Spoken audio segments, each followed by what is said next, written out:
By the 1950s, over half of all American families owned a TV set, and the Blackwood Brothers made history by becoming the first gospel group ever to appear on national television, winning first place on one of the era's most popular shows, Arthur Godfrey's Talent Scouts. No doubt about it, the boys were on top of the world. Little did they know that in just 3 short weeks, they would plummet from the peak of elation into the depths of despair. In 1954, the group made plans to fly the quartet plane to a concert date in Alabama. Just before taking off, pilot R.W. Blackwood drove his young son Ron to a baseball game near the airport. The weather was beautiful, not a cloud in the sky, and yet somehow the boy sensed danger. He waved at me as he left, and I watched him as he went down that parkway. I just stood there with my glove and my ball. And I had this, I don't know why, but I just had a strange feeling. Didn't know why, but I watched him till the car disappeared. So I went on playing my ball game, and the ball game was almost over. And that was back in the days when they didn't have the laws and rules against buzzing the town with a plane or something. People did it all the time. Well, here I saw this plane coming. Of course, I looked up and saw it was Daddy. And he flew down like that and dipped his wing at me, like that. And when the plane went over, I could see him looking out. I could see just part of his head, and they took the plane back and went and did like that. And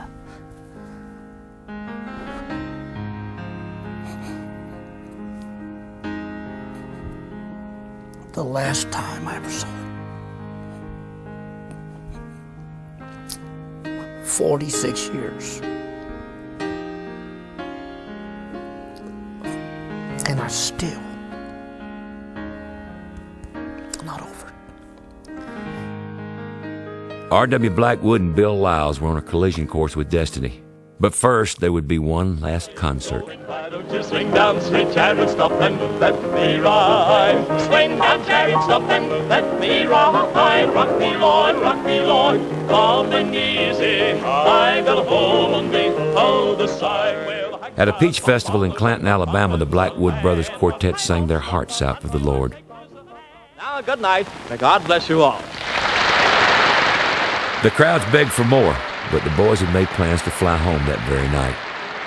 So they took their final bows and headed for the tiny dirt airstrip just outside of town. Before they loaded everyone on board, R.W. and co-pilot Bill Lyles decided to take the plane up for a flight test, and they weren't alone. A local teenager named Johnny Ogden asked to be taken along for the ride. Unfortunately, the singers agreed.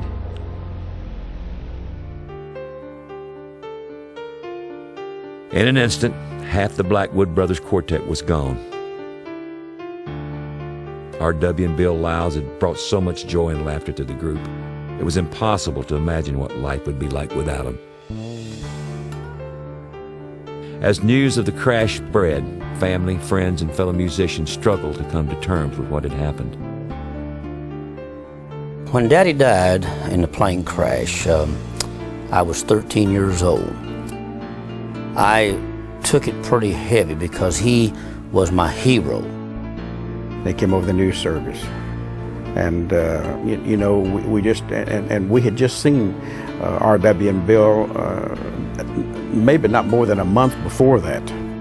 I truly was heartbroken because there was nobody like R.W. Blackwood. There is no night, for in his life you never walk alone.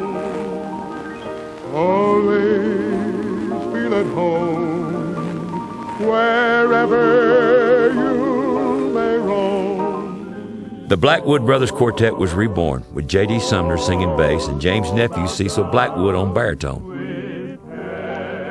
Their first concert together was scheduled for Clanton, Alabama, the site of the plane crash. This was about a month and a half after the plane crash, and right back to the airport hangar, we did a concert without even rehearsal. Bill Shaw, James Blackwood, Cecil Blackwood, J.D. Sumner, Jackie Marshall's piano, and that started our career back up there at the airport with several thousand people there to hear us.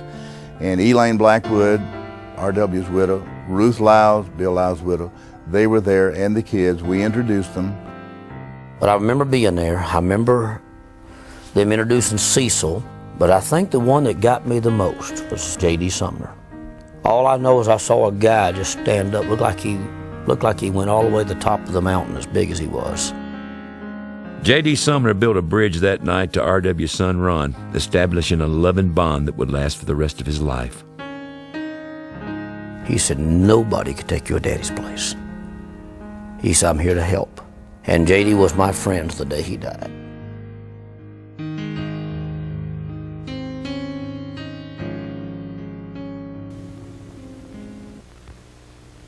Now on with songs by the Blackwood Brothers Quartet. James, I'd like to interrupt to make an announcement.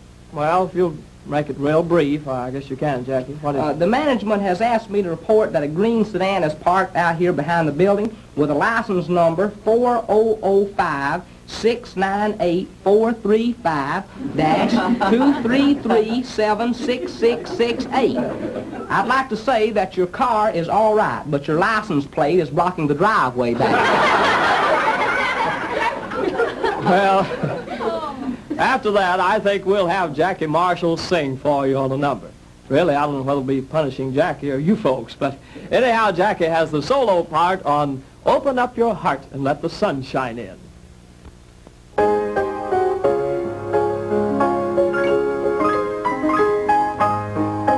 Open up your heart and let the sun shine in. My mother told me something that everyone should know. It's all about the devil, and I learned to hate him so. She said he causes trouble when you let him in the room. He will never ever leave you if your heart is filled with gloom. So let the sun shine in, face it with a grin. Smilers never lose, and frowners never win. So let the sun shine in, face it with a grin. Open up your heart and let the sun shine in. When you are unhappy, the devil wears a grin. But oh, he starts to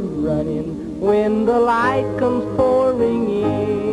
I know he'll be unhappy, 'cause I'll never wear a frown. Maybe if we keep on smiling, he'll get tired of hanging round. So let the sun shine in, face it with a grin. Smilers never lose, and frowners never win. So let the sun shine in, face it with a grin.